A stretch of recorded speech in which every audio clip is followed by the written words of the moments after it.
सबसे पहले मैं क्षमा चाहूंगा कि आपके बीच में पहुंचने में देर हो गई, और ऐसी मेरे माइंड में मतलब मेरे दिमाग में कल्पना थी कि विकास नगर हम जाएंगे तो गाड़ी सरपट जाएगी, क्योंकि नाम ही ऐसा है विकास नगर। तो ऐसा लग रहा था कि वहां पर विकास भी खूब हुआ होगा, लेकिन रास्ते में मालूम पड़ा कि जिस गाड़ी में हम आ रहे हैं ये गाड़ी वहां नहीं पहुंच पाएगी, ये गाड़ी रास्ते में छोड़नी पड़ेगी, हम दूसरी गाड़ी में यहां पर पहुंचे। लेकिन मैं आप सबका धन्यवाद करता हूं, देर से पहुंचने के बावजूद भी आप सब लोगों ने हमारा यहां अभिनंदन स्वागत किया, हमारा इंतजार किया, इसके लिए आप सबका बहुत बहुत धन्यवाद। आदरणीय सुरेश भारद्वाज जी ने आपके बीच में सारी बातों का जिक्र कर दिया, और मैं समझता हूं कि इस ठंड के मौसम में बहुत ज्यादा ठंड आपको सहन ना करना पड़े, इसलिए मैं उन सारे विषयों पर ज्यादा ना बोलूं। और मैं इस बात से भी सहमत हूं कि आपके यहां से जो विधानसभा के सदस्य चुन करके आए वो मंत्री हैं, उनका आज मूड खराब होगा, क्योंकि हम आए हैं, भारद्वाज जी भी आए हैं, हम सब लोग आए हैं। पिट्टू वर्मा जी मेरे पीठ के पीछे, उनका नाम छूट गया मेरे से, आप फिर पीछे मत रहो थोड़ा।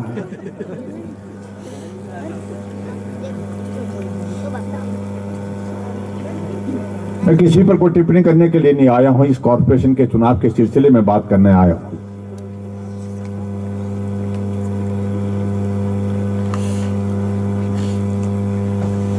कांग्रेस पार्टी को शिमला की कॉर्पोरेशन में 25 साल तक राज करने का अवसर प्राप्त हुआ,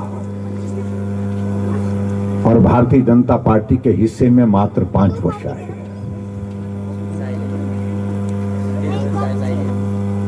और 25 वर्ष की कॉर्पोरेशन के कार्यकाल को अब 5 वर्ष के कार्यकाल के साथ अगर तोलेंगे, अगर उसको मापेंगे, उसको अगर आप देखेंगे, मैं दावे के साथ यहां खड़ा होकर के आपके सामने पूरे होश आवाज में बोल रहा हूं, पूरी जिम्मेवारी के साथ बोल रहा हूं, 5 साल 25 सालों पर भारी है।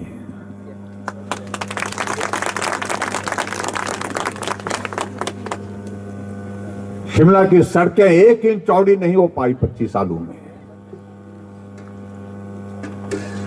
और आज इन 5 सालों में जब भारतीय जनता पार्टी की दिल्ली में आदरणीय नरेंद्र भाई मोदी जी के नेतृत्व में सरकार, प्रदेश में भारतीय जनता पार्टी की सरकार, और शिमला में कॉर्पोरेशन भारतीय जनता पार्टी की, तो शिमला की सड़कें चौड़ी हुई, और चौड़ी ही नहीं हुई, शिमला की सड़कों के साथ साथ में पैदल चलने के रास्ते बने, और पक्के रास्ते, लोहे के रास्ते बने, जहां से बुजुर्ग लोग भी उस रेलिंग का सहारा लेकर के, लाठी का सहारा लेकर के जो है वो शिमला के शहर में घूमने निकलते हैं, सामान लेने के लिए निकलते हैं।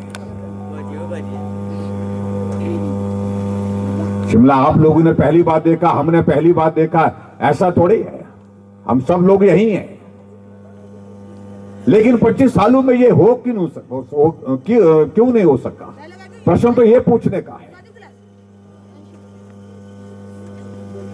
इसलिए नहीं हो सका क्योंकि उनको शासन करने के लिए सत्ता चाहिए होती है, काम करने के लिए नहीं।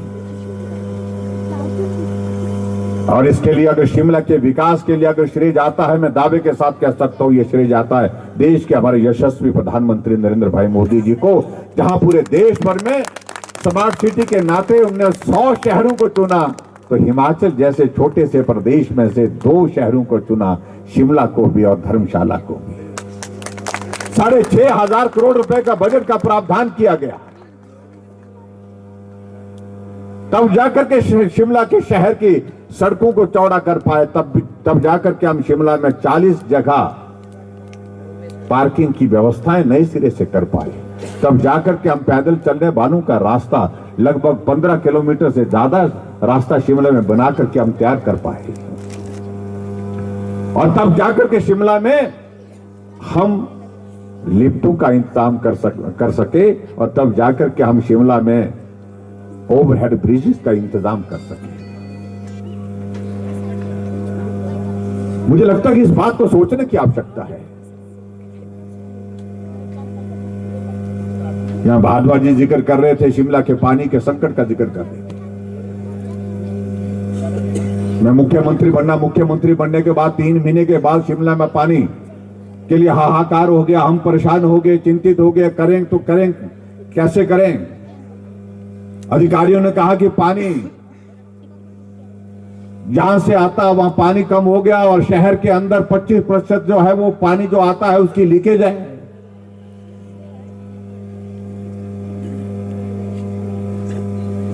और ऊपर से टूरिस्ट का सीजन।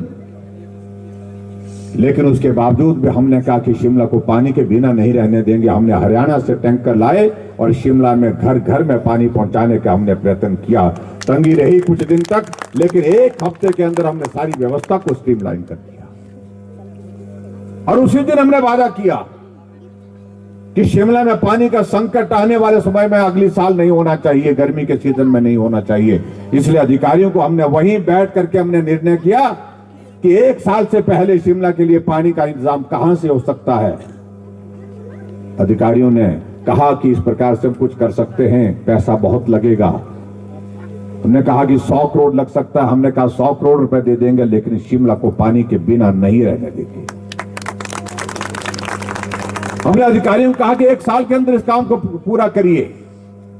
उन्होंने कहा कि 1.5 साल साहब लगेंगे इसके लिए, लेकिन हमने कहा इसको मॉनिटर करिए, रात दिन काम किया और 1 साल में जो काम करने का लक्ष्य तय किया था उसको हमने 9 महीने के अंदर पूरा करके शिमला के शहर को पानी। आज गर्मी का मौसम है, लेकिन शिमला में पानी का संकट नहीं है। और उस वक्त जो पानी का संकट आया था, जब हमारी सरकार बनी थी 3 महीने की सरकार, वो हमारी वजह से नहीं आया था, वो उस पार्टी की वजह से आया था जो वर्षों तक कांग्रेस पार्टी सत्ता में रही। शिमला में उस वक्त मेयर, डिप्टी मेयर कम्युनिस्टों के थी। इस बात को सोचने की आवश्यकता है। और हम यही नहीं रुके, इससे आगे बढ़कर के हमने कहा कि शिमला पानी के नाम पर बदनाम नहीं होना चाहिए। शिमला प्रदेश की राजधानी है। किसी जमाने में, अंग्रेजों के जमाने में ये देश की राजधानी रही है। शिमला में पानी नहीं है और इस वजह से शिमला पूरे देश दुनिया में बदनाम हो, ये बर्दाश्त करने की बात नहीं होगी। इसलिए हमने तय किया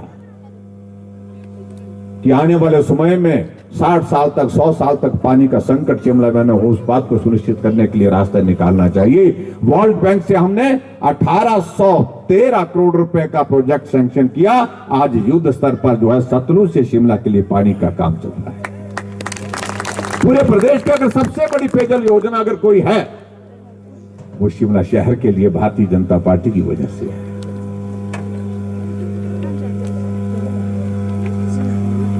इसलिए मैं कह रहा हूं कि जरा तुलना करनी चाहिए। 5 वर्ष हमने क्या किया और 5 वर्ष में उन्होंने क्या किया। आज मैं कांग्रेस के मुख्यमंत्री का प्रेस कॉन्फ्रेंस को सुन रहा था मैं चलते चलते, और वो कह रहे थे कि शिमला में पीलिया फैला था भारतीय जनता पार्टी की सरकार के दौरान, लोग मर गए, उनको याद नहीं। शायद मुझे लगता है कि थोड़ा जब मुख्यमंत्री बन जाते हैं, काम का दबाव ज्यादा रहता है, यादाश्त पर फर्क पड़ता है। भगवान करे उनकी यादाश्त अच्छी हो। लेकिन मैं उनको याद लाना चाहता हूं कि जरा हकीकत से आप परे मत। आप इस शिमला की कॉरपोरेशन में काउंसलर रहे हैं। शिमला में पीलिया उस वक्त फैला था जब कांग्रेस की सरकार हिमाचल प्रदेश में थी और कम्युनिस्टों की यहां पर कॉरपोरेशन थी। उस वक्त वो पीलिया फैला था जब लोग मर गए थे पीलिया से। और मैं इसलिए इस बात का मैं जिक्र कर रहा हूं, कई बार यादाश्त को ठीक करने की जरूरत पड़ती है। आज अपना घोषणा पत्र वो सामने प्रेस कॉन्फ्रेंस में सुना रहे थे और उन्होंने जो घोषणा करने की बातें उन्होंने छोड़ दिया। उन्होंने कहा कि हमने पीछे ये किया, हमने 4 महीने में ये किया, 4 महीने में वो किया। लेकिन कॉरपोरेशन के लिए जो घोषणा पत्र उनके हाथ में दिया था, उसको उन्होंने कहा पत्रकारों से, ये मैं आपके लिए आपके सामने रख रहा हूं, मेरा आपसे निवेदन है कि आप इसको पढ़ लें। एक पत्रकार ने पूछा कि भाई आप हमें बताइए कि आपने जो गारंटियां जो विधानसभा के चुनाव में दी थी, वो गारंटियां इसमें भी दी हैं क्या? बोलते आप पढ़ ले, अपने आप पढ़ ले, क्योंकि गारंटी के नाम पर उनके अब रूह कांप रही है, गले की फांस बन गई। सत्ता चाहिए थी, कुर्सी चाहिए थी हिमाचल प्रदेश में, इसलिए उन्होंने झूठे वादे किए, देवी देवताओं के नाम पर कहा कि हम देवी को साक्षी मान करके घोषणा करते हैं कि हम जो है पहली कैबिनेट की पहली बैठक में ओपीएस लागू करेंगे, पहली कैबिनेट की पहली बैठक में 1500 रुपए 18 से 60 साल की महिलाओं को देंगे। ओपीएस वाले तो बेचारे कर्मचारी हैं, वो तो इस कार्यक्रम में आ नहीं सकते हैं, लेकिन पूछ लेना आपके रिश्तेदार घर में हैं जो कर्मचारी हैं, और उनसे पूछ लेना कि ओपीएस लग गई क्या। अब बोल रहे हैं कि एसओपी जारी करेंगे, कितने महीने और लगेंगे। और महिलाओं के लिए कहा कि 18 से 60 साल की महिलाओं के लिए हम 1500 रुपए 1 जनवरी से उनके खाते में आएंगे। आपका मोबाइल जहां मोबाइल का खर्चा निकल जाएगा, बाजार का खर्चा निकल जाएगा, कई तरह की बातें कही। और जब बजट आया तो बजट में कहा कि हम 2,31,000 महिलाओं को हिमाचल प्रदेश में गारंटी नंबर 2 यानी कि 1500 रुपए देंगे। हमने पूछा कि भाई ये कौन महिलाएं होंगी? कहा कि जिनको पेंशन लगाई। पेंशन किसने लगाई? जयराम ने लगाई। जिनको जयराम ठाकुर ने पेंशन 1000 रुपए लगाई, उनके खाते में 500 रुपए और डाल करके उनको कह रहे हैं तुम्हारी गारंटी पूरी। और जिन महिलाओं को 1150 रुपए हम पेंशन के दे रहे हैं, उसमें 350 रुपए डालकर कह रहे हैं कि हमारी ओर से आपकी गारंटी पूरी। और मैं उनको कहना चाह रहा हूं, वादा आपने कहा है 18 से 60 साल की महिलाओं के लिए देंगे, और उनकी संख्या हिमाचल प्रदेश में 22 लाख है। आप 2,31,000 महिलाओं को उनको पेंशन दे रहे हैं जिनको 1000 रुपए हम देते हैं। सिर्फ 500 रुपए और 350 रुपए देकर के आप महिलाओं को गुमराह करने की बात कर रहे हैं। और ये श्राप लगेगा महिलाओं की, माताओं की, बहनों की ओर से उनको श्राप लगेगा, और उस श्राप से वो जीवन भर मुक्त नहीं हो पाएंगे। मैं दावे के साथ कह सकता हूं। इतना झूठ बोलेंगे। और कहा था कि हम सत्ता में आएंगे 5 लाख बेरोजगारों को रोजगार देंगे। 5000 नौजवानों को जो हमने आउटसोर्स में लगाए थे उनकी छुट्टी करा दी, उनको घर भेज दिया। कहा था कि हम 300 यूनिट बिजली के फ्री देंगे। अगर वादा तो करना तो हमसे सीखो। हमने कहा था कि 125 यूनिट तक हम कोई पैसा नहीं लेंगे, और हमने सिर्फ कहा नहीं था, हमने करके दिखाया। वादा किया था, वादा पूरा करके दिखाया। अगर हमने हिमाचल प्रदेश में ग्रामीण क्षेत्र के लोगों के लिए कहा था कि भाई हम पानी का भी पैसा नहीं लेंगे, और वादा किया था तो वादा पूरा करके दिखाया है। अगर हमने हिमाचल प्रदेश के बुजुर्गों के लिए जिस दिन हमारी सरकार बनी थी, उस दिन हमने वादा किया था हम 60 साल से ऊपर सभी बुजुर्गों के लिए पेंशन का प्रावधान करेंगे। पहले हमने 70 किया और उसके बाद हमने 60 साल से ऊपर सभी बुजुर्गों के लिए पेंशन का प्रावधान किया, अपना वादा पूरा किया। हमने वादा किया था कि हिमाचल प्रदेश में गरीब लोगों के इलाज का जिम्मा हम लेंगे। हमने हिमकेयर के माध्यम से उस वादे को पूरा किया। हमने बेबस लाचार उन लोगों का जो बिस्तर पर पड़े हैं, जिनको जो उठ नहीं सकते, जिंदगी भर उनका इलाज चलता रहेगा, ऐसी बीमारी से ग्रसित ऐसे लोगों के लिए सहारा योजना के अंतर्गत 3000 रुपए हर महीने का उनके खाते में डाल रहे हैं। और कई महीनों से जब से सरकार कांग्रेस पार्टी की बनी, वो बेचारे हमको फोन करते हैं कि जो पैसा आप दे रहे थे हमको 3000 रुपए महीने का, वो पिछले 4 महीने से आ नहीं रहा है।